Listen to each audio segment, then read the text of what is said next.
think back, and I was thinking about this one question. What is the most important thing that I wish somebody would have told me when I was first getting into aquaponics? So I thought about it, and I realized that the one thing I would have appreciated most is that this idea that fish food isn't enough for your plants on its own. It's really kind of an important concept because as we get into aquaponics and we hear about it, and it's this beautiful symbiotic relationship with your fish and your plants, but where we kind of tend to stray is a lot of people's impressions is all you have to do is add fish food, everything works out great. However, it's not really the case. If you go into aquaponics and all you ever add is fish food for your plants, you might have problems. So we're going to be kind of talking about that. We're going to be talking about plant nutrition, nothing too fancy, pretty straightforward. We're talking about plant nutrition, and we're going to be talking about a couple basic needs, or what plant needs in regards to nutrition. And then I'm going to present you guys with a little bit of tool that I'm kind of enthusiastic about. And this is not like a miracle tool, but I'm going to be talking about worm compost and why I think worm compost is great for supplementing some of our system needs. How many of you here have ever had plants not do well in an aquaponic system before, or even in the garden in general? Yeah, so freeze there for a second, everybody look around. Like pretty much everybody in this room, if you've tried gardening, you've probably had some problems. When I first started aquaponics, my gardening technique was non-existent, basically. I was not very good. It killed so many plants, and my plants were always dying on me, and I was always trying to figure out what is going on. Why are my plants doing well? And so as I started to do a little more research, I realized that there's a core concept that you can utilize when taking care of plants.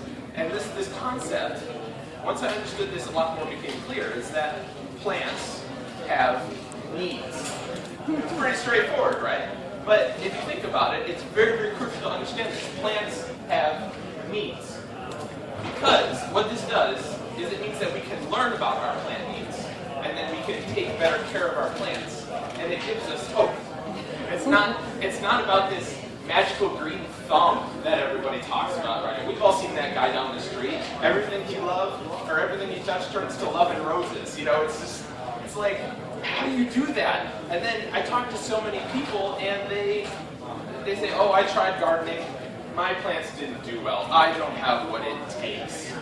And that's where I tell them to stop, because, like I said, plants have needs. So if your plants aren't doing well, find out what needs you're not meeting, meet those needs, and then your plants will do well. It's pretty straightforward, but it really changes the way you think about things. So we're going to be talking about what a plant needs in regards to nutrition. So the first thing, and particularly in aquaponics, we're going to talk about. So, what does our plant need in regard to nutrition? The first thing that our system needs is nutrients. These nutrients that our plant needs need to be present in our aquaponic system. There are 16 essential plant nutrients. They are carbon, hydrogen, oxygen, nitrogen, phosphorus, potassium, calcium, sulfur, magnesium, copper, boron, zinc, iron, chlorine, manganese, and molybdenum. And possibly nickel, that one's debatable. So our carbon, hydrogen, and oxygen are pretty much taken care of by the air and the water. Carbon dioxide in the air and all that stuff. So those aren't really concerned. And we know that our aquaponic system has plenty of nitrogen, because we're always looking at our nitrogen cycle, right? We want to make sure there's not too much waste in our water so our fish survive. But the problem is that these nutrients, there's a whole slew of other ones, and they are essential.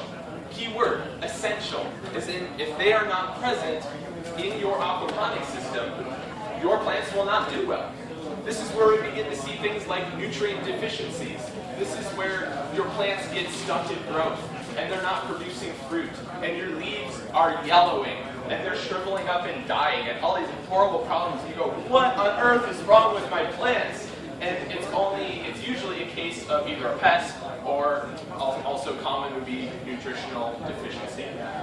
So the problem is that our fish food does not contain all 16 essential nutrients in adequate amounts for our plants. Common things we have to supplement in aquaponics would be iron and potassium, calcium, and magnesium. These are things that either are not available or just are not present in adequate amounts. So in our aquaponic system, we need our nutrients to be present. And it's not even enough for those nutrients to be present. You see, plant nutrients, they have like electrical charges, and they tie each other up and they stick to things, and they form big, molecular wads that become inusable or unusable by our plants. It's like trying to get a brick into a mouse hole. It doesn't really work. It's the wrong shape. Your plant won't be able to use that. So not only do we need our plant nutrients to be present, but they also need to be in a form that is plant available. We need our nutrients in plant available forms. Does that make sense so far? Good, good. So how do we get plant available nutrients in our system water? Well, one way of going about it is to purchase nutrient salts. This is a very, very common thing, especially for you who are familiar with the world of hydroponics. You buy things like Epsom salt to supplement for a magnesium deficiency, and we use potassium bicarbonate to supplement potassium and also to buffer our pH. So we have these things that we can add in there. However, there's something about that it never quite sat right with me, and I use nutrient supplements, so I am not ragging on those at all. They're wonderful. They help your plants grow well. But it always kind of bugged me to know that there were nutrients in my aquaponic system that were unavailable. We have this buildup of unavailable nutrients that your plants just can't use. It's basically waste. It's contained, so it's still there, and it has the potential to be able to be used. But it's still waste because we're not utilizing it properly. And so to continue to add more nutrient salts, I don't know, almost has the air of our conventional agriculture approach, right? This is what we do in our normal farms, quotation around the word normal. Whenever there's a problem, our plants aren't doing well. We throw more nutrients at it, more, and that's why we use all these high nitrogen fertilizers and all these things. So there's something always inside me that wants to make best use of the materials that are already present. That doesn't mean I won't have to supplement from time to time. But I'm just making sure everything's being used up. So how do we take these unavailable nutrients and make them plant available? This is very crucial. It is actually the role of specific strains of bacteria. They secrete enzymes and chelating agents, and they help make these nutrients available. So we can take unusable nutrients, and our bacteria will free them up for our plants. And this is one of the great things about aquaponics. We rely so heavily on our use of bacteria. However, I often notice in aquaponics, and our focus on bacteria is often only limited to the nitrogen cycle. Right? It's very important. Like I said, our fish expel waste in the form of ammonia, which is a form of nitrogen. And then we need our nitrifying bacteria, to bring our ammonia and turn it eventually into nitrate, which is a form less toxic to fish, more available to our veggies. But in our focus on the nitrogen cycle, we often miss out on the larger world that is available to us as aquaponic growers. It's not enough to just say, oh, my system takes care of all my ammonia, therefore it is mature. Mature systems contain so many bacteria, so many wonderful different kinds, and they're all doing their job, and they benefit the health of your plants. So we need those nutrients to be available, and we need them to become available through our bacteria. Does that make sense? Any questions on that so far? Okay. So I was thinking about this problem. We need nutrients. We need them to be available. So we want them to be available for the use of our bacteria. And I'm a very two birds with one stone kind of guy. I like everything I do to have more than one purpose. Probably just because I'm lazy. Who knows? But I really just don't like unnecessary work, right? All in favor of less unnecessary work. Good, I'm glad you all agree. And so I was thinking about this problem, and I'm like, well, what can we add to our aquaponic system that covers nutrients and covers system biodiversity, we'll call it, diversity of life, all of our beneficial micro workers doing their job for us. In fact, actually, close your eyes for a second and picture this. Think about a construction zone and think about this, like if you wanted to build a building, you need your materials, right? Your construction materials. These are our nutrients. And then we need the workers to turn those nutrients into a building. And that's kind of how those nutrients work in our aquaponics system. So what can we add? Well, I started thinking about the idea of compost and putting compost in your aquaponic system. It's kind of interesting because as you pile up organic matter, right, and then let it compost, it's like a microbe food buffet, and those beneficial microorganisms all come to your compost and they sit in there and they eat it, and they actually break down the plants, which were built with our 16 essential nutrients because they're plants. They needed those nutrients to exist. Some have, higher contents of some nutrients than others, but so they all exist in the plant. And we have the nutrients from the plant, and we have the bacteria that made them present in the first place. Kind of a cool idea. So if we take our compost and figure out a way to get the nutrients out of it, and the bacteria workers and all the other beneficial microorganisms out of it, and can somehow get that in our aquaponics system, get that on our plant leaves, get that on our plant roots, we might be better off for it. But there are a few problems that come with compost. Mostly for me, being compost is a lot of work. It always comes down to that work thing. And it's kind of a complicated procedure. I mean, compost is compost, but in order to make a safe product that isn't going to, contaminate your water, that's usually a big problem with aquaponics, or a concern with people. In order to make a safe product, you kind of have to know what you're doing a little bit. You have to know how to do the hot process compost. So, I was like, oh, this is a little bit too much of a learning curve. People are already learning aquaponics, which I think is enough of a learning curve. Why do we have to add compost on top of that? It's just like so much, it's so steep. So I was thinking about it and thought about the idea of worm compost. Worm compost is very easy. And I'm going to be talking a little bit later about all the wonderful reasons why worm compost is so great. But the main idea is that it's very easy, low learning curve, and it seems really, really well adapted to aquaponics. Does that make sense so far? All right, cool. So these are the reasons why I'm really, really enthusiastic about putting compost into your aquaponics system. And then, and on top of compost, like worm compost in particular, I'm kind of excited about. So the first one is that worm compost is even more effective than compost, at least in the application that we're using it for. When a worm it goes through your compost pile and it breaks down that decaying organic matter and it eats all the bacteria and stuff that is growing on there, it actually concentrates the nutrients that are available in the compost, so you end up with a more nutrient-dense product, which means we just need to go through less bulk of it. They're all nice and concentrated. It's a great form to be extracted and put into your aquaponic system. And then the other thing about it is that as the worm processes that compost, it also multiplies the beneficial bacteria in its gut. And this does two things. One, you end up with more microbes. Yay! I really like microbes. The more the better. And the second thing is that it creates a more bacterial-based compost, which is kind of what we're looking for in aquaponics. We want more bacteria. Aquaponics doesn't use as much beneficial fungi as would be in like a regular compost. Bacteria are a little bit more prominent.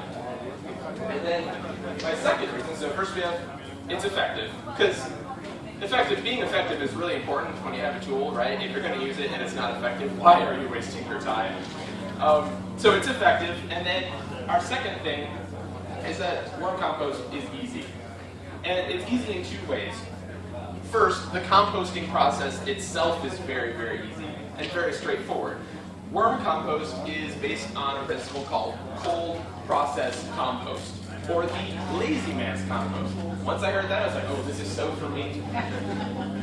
So the lazy man's compost involves taking a carbon-based material. This would be newspaper, mulch, I don't know, peat moss, wood chips, leaves, that kind of thing. Anything brown, usually colored.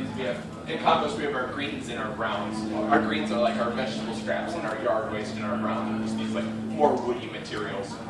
So you take your carbon-based material and basically make a bedding out of it, and then you slowly just add layer upon layer of nitrogen material, add a little bit more carbon, add a little bit more nitrogen-rich material, and you just kind of keep layering it up, and it's a nice, quiet, simple, easy process. It's so wonderful. With the hot process compost, it's a little bit more difficult because we have to turn it up and add everything at once to get it heated up, as opposed to just adding a little bit as we need it. So worm compost is easy in that regard. Also, the worms themselves, very, very easy to take care of. And actually, it's kind of funny because I talked to 2 people just this weekend, and they were telling me about their experiments with worm compost, and they were saying that they were having a hard time with it because worms are so much work, you have to be very selective about what you put in. And while there are a few guidelines of what you should and shouldn't put into your worm compost, and there are a few guidelines on how to take care of them, at the end of the day, worms are worms. Right? They're not that fancy, and they've been around for many thousands of years. They're really good at being alive, and they're really good at doing their job.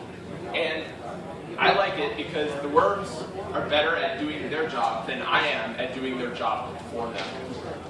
So the kind of things like worms was my very first gardening project.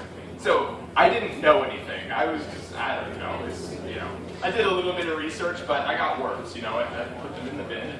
Worms! So excited.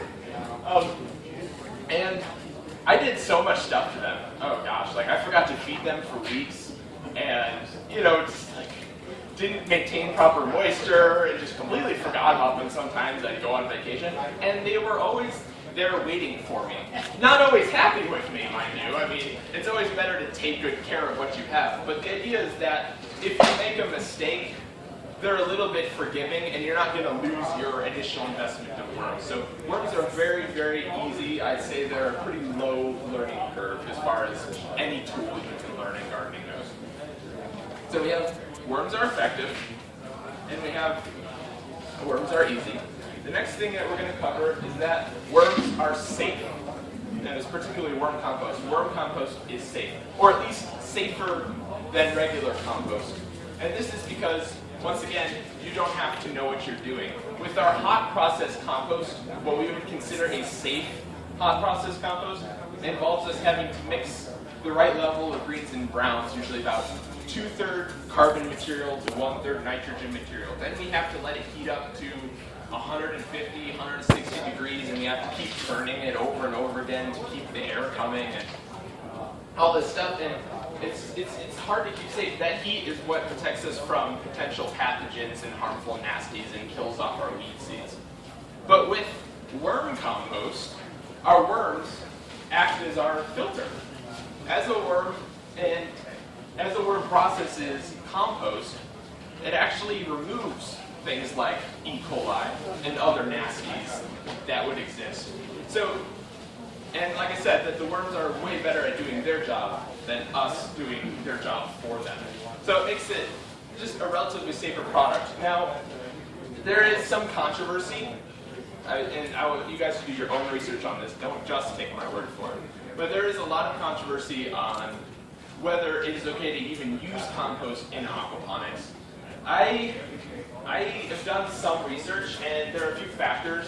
One, because worms filter out, it's proven that they do filter out things like E. coli and other nasty pathogens. And so you are creating a safer product than just using regular compost. And then also, with our aquaponic systems, we embrace a very microorganism diversity. And so if potential pathogens do end up in your aquaponic system, they are going to be hitting a stiff wall of competition. There are lots of other, microbes that are competing for food resources and things like that.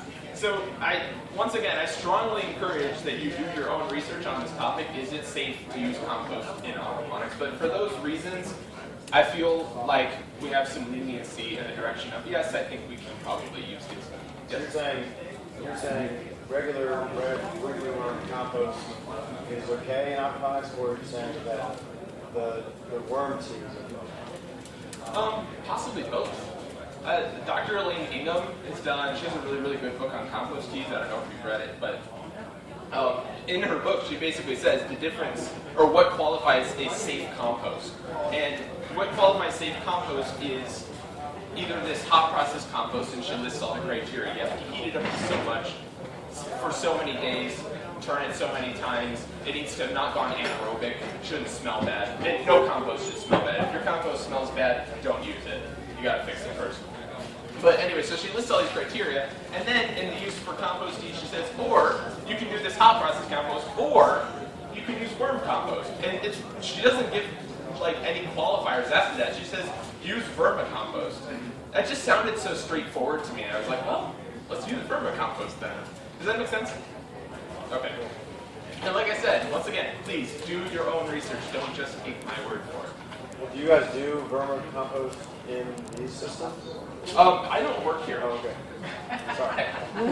But do you do it in yours? I do it in my system. I do compost extracts and compost teas, and I put them in my system. But, you know, I don't know. I haven't gotten sick, but that's not necessarily proof.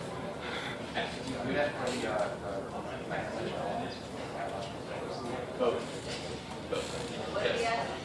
Yes. He asked if I'm putting the worm extracts or compost in my system for the nutrients or the biodiversity, right? I said both. It has both benefits, and it's not necessarily going to take care of all your needs. I don't know how much of it you would need to use to take care of all your needs, but it's a great supplement, and it's going to be doing something good for your system. Are you using the worm casing? The casting?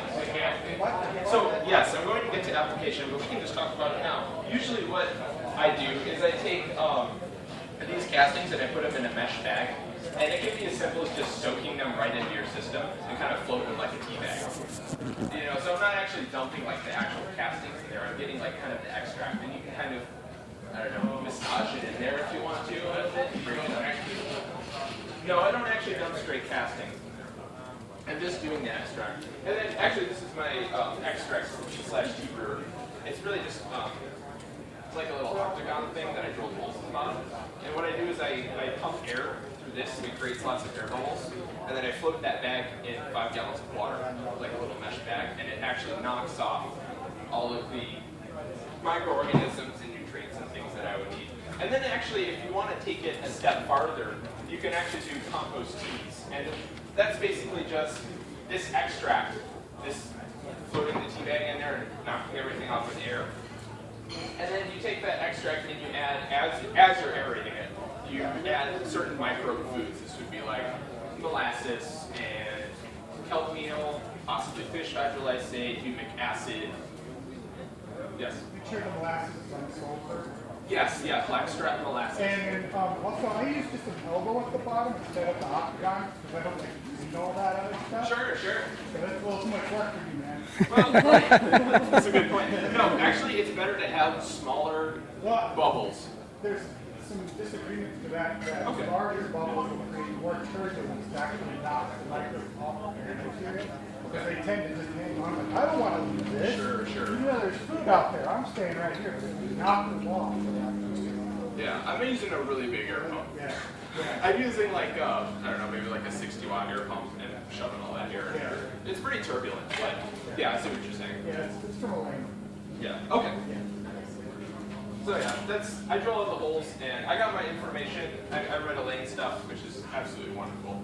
I've also looked at this website called Microorganics, which I highly recommend. It contains a lot of really, really good resources and just pretty solid information from a guy who's been doing microbiology for a while. He has all this great, like, what you need to build your own brewer and what you can get into with compost teas and all that. All right, back to where I was. So we have that worm compost is effective because it concentrates the nutrients and it multiplies the microorganisms. We also have that worm compost is easy. It's very easy to take care of them. It's a cold process compost, so it's not too much work, at least in regards to compost. And then we have worm compost is safe. And I did mention, right, that it should be aerobic. Yes, yes, okay, so your compost should not smell bad. If it starts to smell bad, you're going to have a higher potential for pathogens and other, just nasty stuff. It's just not as good for your plants. It can actually injure your plants depending on how bad it is. So make sure it's really, literally as good as like a sniff test. Like if it doesn't smell sour, it should smell like good, clean compost. Like if you're decomposing fruit, it'll smell a little fruity, but it won't be like rotten smelling. So worm compost is effective, worm compost is easy, worm compost is safe, and then finally worm compost is adaptable. This is what I really, really like about it because it can be suited to meet your needs. If you are seeing, in two ways. One, I mentioned just in the varieties that can be applied. Part of that is like, well, you can get as much into it as you want. You can just float a tea bag, or you can do an extract, or you can get a little fancy and do a worm compost tea. So it's adaptable in that it meets your needs on how much work you want to do to apply it. But also, it's adjustable. Our compost is what we put into it. So if you're beginning to see certain particular nutrient deficiencies, and I wish I had a better comprehensive list of what you could add to a compost to fix problems like that, but things like, let's see, if you have a potassium deficiency, you could potentially formulate a compost with maybe more banana peels, which are higher in potassium, or if you have calcium deficiency, you can use eggshells, kind of stuff like that. So you can alter your compost kind of to suit your needs. And that's pretty much it as of right now. If you guys have any questions currently. Yes? I grew up gardening, and you put eggshells in your garden to kill off slugs because they slice their body when you cross them with the eggshells. That does not do that for you. Not that I've seen. I have a lot of eggshells in my worm compost, and you can grind them up. If you dry them up, and I don't know if you like powdered them first, or did you put like the thicker shells? I just crushed my garden. Yes. Yeah. Okay. Good. So you can dry out your egg if that's a concern, and that could very well be. Like I said, I use a lot of eggshells, and I'm not constantly like observing the worm crawling over the shell and seeing it's getting cut. That's bad thought, actually. But I usually just crush them up by hand and throw eggshells in there. Or you can actually dry them out and use like a food processor or a coffee grinder. Get a really small, nice powder. Put that in there. Could you go in white with nitrogen layers on top of it? Oh, sure. There's certain bacteria that they like one material over another, and when you need like the carbon. I wish I had a better explanation for this, but you basically need your carbon materials and you need your nitrogen materials in order to make compost. Your carbon materials, like your shredded paper, they will break down eventually, but you'll get more diverse nutrients, and then it'll break down a little bit faster if you put green. Not particularly for worm compost because it is important, but it's a cold process compost, and you kind of just add as you go. So you kind of keep mixing and mixing. It smells, and what's that? How do you fix that? Okay. If your compost smells poorly, there are several things you can do to fix it. One is make sure you're not adding too much water. Your worm compost should have the consistency of kind of a wrung out sponge. If it's too wet and soppy, the water will force all the air out, then it'll smell poorly. So one thing is you can kind of let it dry out. An immediate fix would be to kind of turn up your worm compost a little bit. You could also not feed it so much and kind of give it a break and let it work through what it has. But turning it up is a really good solution, kind of mixing the air back into your compost. It does disturb your worms, however, so you have to be careful not to do that too much. Better to just not let it go anaerobic at all, of course. But, a disturbed worm eats less and, takes a little bit of wire. Basically, it's too much water. Yeah, one of the things, or if you overload with how much food you're putting in Too there. much food to reach your Yeah, just, you should be adding compost as you're dealing with it. So usually what I do is I have like it's called a 1-2-3 box. It's 1 foot deep, 2 foot wide, 3 feet long. And I just bury, I break it up into 9 sections, and I bury, food in there a little bit at a time. And then as I get to the 9th section, I make sure the next section is kind of used up before I put it anymore in there. What kind of worms do you use? I use red worms, which are really the best for composting. And they're not just any red worms, like you can't just go to the bait store and buy red worms. You actually have to get a particular kind of red worm. It's called Eisenia foetida. That's E-I-S-E-N-I-A. Is that a small organic worm? Yeah, it's a very small, thin worm. And what it does is the way it processes Organic worm. Okay. So what it does is it processes food by wandering through your compost. Some worms actually, like night crawlers, they make permanent burrows, and when you go to like bury food scraps, you end up wrecking their homes over and over again, and they're not usually too happy about that. So the red worm wanders around and really is good for getting in all those nooks and crannies, and it's just a really great composting worm. What would the difference be of using a worm tea versus just putting worms directly in the grow bed? Perfect. The worms directly in your grow bed are using nutrients that are already present in your aquaponic system. This is usually like fish waste. They're breaking down fish solids, they're breaking down and helping process built up roots and that kind of material. But with our worm compost, we're actually adding materials from an outside source. So we're bringing in nutrients that weren't there before. Does that make sense? What about feeding the worms? You can feed your worms to your fish. I don't, so I don't really have any. No, I don't think so. In fact, actually, I think James Fry gave a. Oh, there, you gave a good talk that I wasn't there for, but yeah, no, sorry. But yes, you can feed your worms to your fish. I'm not aware of any problems. Do you have to clean them out first before you feed them? No, when I harvest them, they were here with me and my daughter. So when you harvest them, they leave them there for a while until they start their casting. Okay. And then you can feed them to the fish. The fish love them. Feed them worms. Also the castings. I don't know if it's solid reason, but there's a lot of microbial goodness that you're talking about inside the worm in the form of castings that potentially help the fish inside out. Okay. So is there a certain ratio of worm to fish? Oh, that's pretty hard to calculate. Yeah, they'll leave until they're done eating, right? So anything you put in there, 5 minutes, right?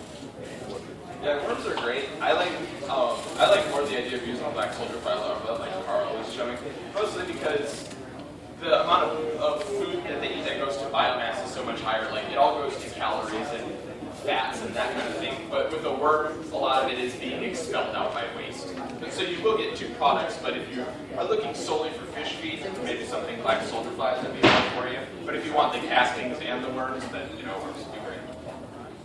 But are your worms continually reproducing as well? Yes. So eventually will you have to thin out the number of worms that are in there? No, the population of worms self-regulates pretty well. In fact, for sure, it self-regulates itself completely. Worms only live if there's food for them to eat. So if there's too much competition in the form of other worms, they eventually die. But the worms in your system, I found out, under ideal conditions, can live like 4 to 5 years or something ridiculous like that. So they have the potential for a really long lifespan, but their population does self-regulate. But then, so if you take some out and use them as fish food, then the population will just repopulate. Yes, as long as you have enough. It'll fix itself. Any other questions? Yes. When you make that tea or out of that tea bag, how much can you put into your system without if you put just dump that one Well, honestly, I do, but I don't know if that's okay or not. I usually, if I'm putting something directly in my system, I kind of go lighter on the like a lot of milk, or I try not to use fish. That part I kind of wait, but Oregon State posted a couple recipes, and there's a PDF for how to build one of those compost brewers, a 5-gallon bucket. Just look up Oregon State 5-gallon brewer. Sure. And it'll come out. Do they have anything on like putting that worm tea directly in your aquaponic system? No, I don't think so. Okay. And that was your question. But But yeah, usually, especially like extracts, I go ahead and just, I put it right in. I dump right in the water. And I have a pretty big system. So my system's like 600 gallons, so I don't really know how much is like too much to add. I have a feeling it's not. You could probably add a good amount. I definitely watch. I'd imagine eventually it'd come out in the form of nitrogen. Like you'd see maybe an increase in nitrogen if you started adding a lot. That's just my guess. I add 5 gallons to 600 gallons.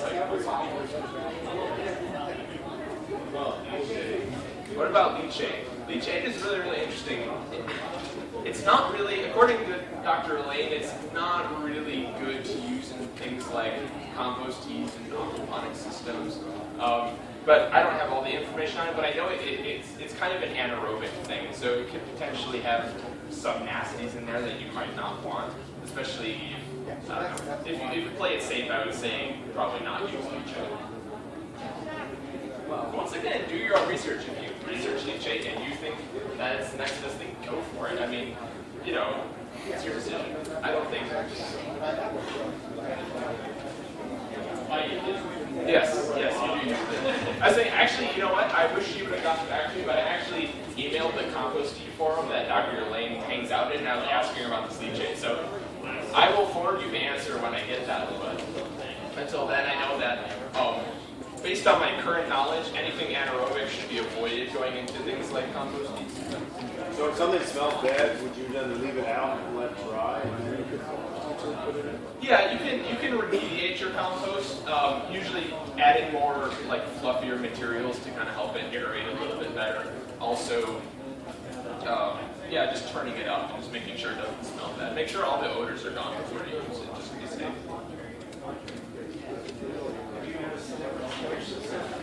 I would say so. I noticed some difference when, and particularly with compost teas, a lot of this compost tea application for me is foliar. So I'm spraying the plant leaves, and I'm noticing it has a pretty decent effect on combating pests, which is really great. Especially, I learned recently that the worm castings, particularly with worm compost, has an enzyme that breaks down shit.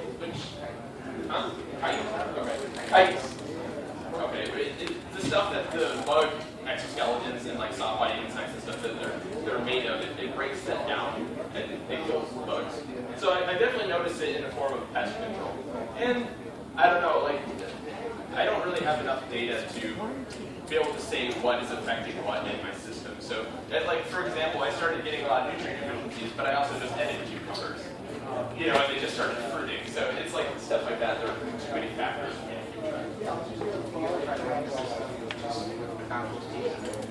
No, it's a really good idea though. I'd like to. What do you notice?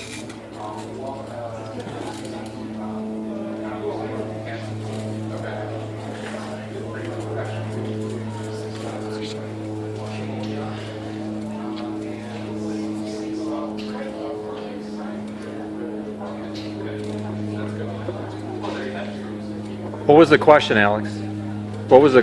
Oh, he asked if I've ever tried running my system, or running a system completely on tea, and he's tried it. He said it's worked great, adding ammonia and things like that.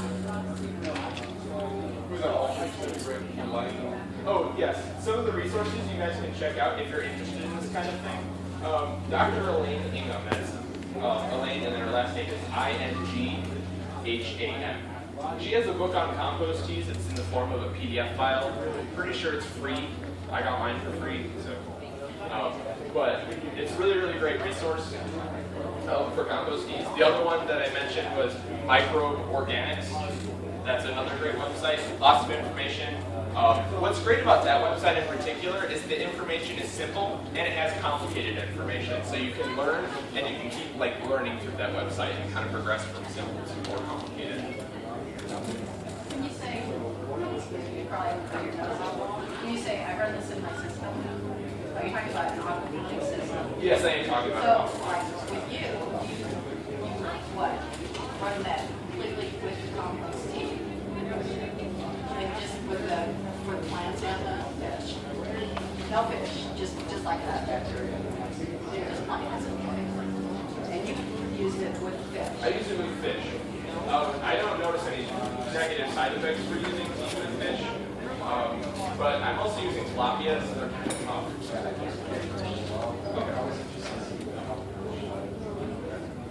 Okay.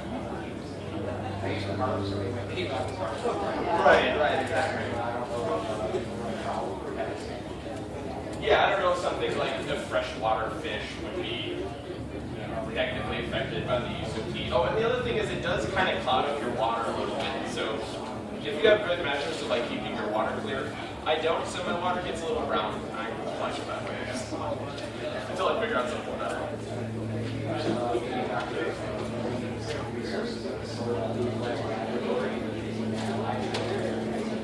No, I haven't got it analyzed. I really want to, though.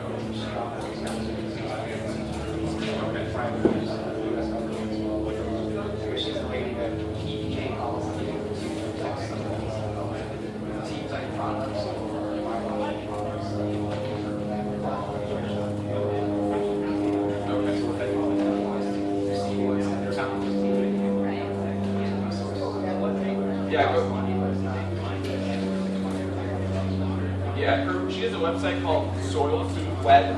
It's, microorganisms and that kind of stuff. But she, like Glenn said, she offers testing.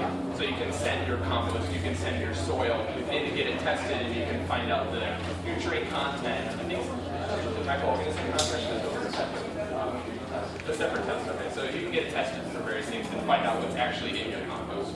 Mostly what I'm doing is I'm taking my compost tea and I just make sure it's safe by checking it under the microscope and making sure there's not too many anaerobic organisms in there. So I am keeping it kind of safe. Well, I'm doing it under a microscope. Well, like high numbers of ciliates. Ciliates are, they're pretty easy to identify usually because they're a little bit larger. I mean, there are smaller ones. But they're kind of larger, and you can pretty easily pick them out at like 100 magnification or something like that. Or no? 100, yeah, they move back. Yeah, they're really big and they're really, really fast. So you see something like zoom across, it's probably ciliate. So a few ciliates are okay, and the ciliates themselves aren't necessarily harmful. It just means if they show up, it means that your tea might have gone anaerobic or is anaerobic. And if you start seeing like 5, 10, 15, 20, you see like, I think she says 1 or 2 in your slide is her standard. But if I start seeing like a bunch, then I know something went wrong.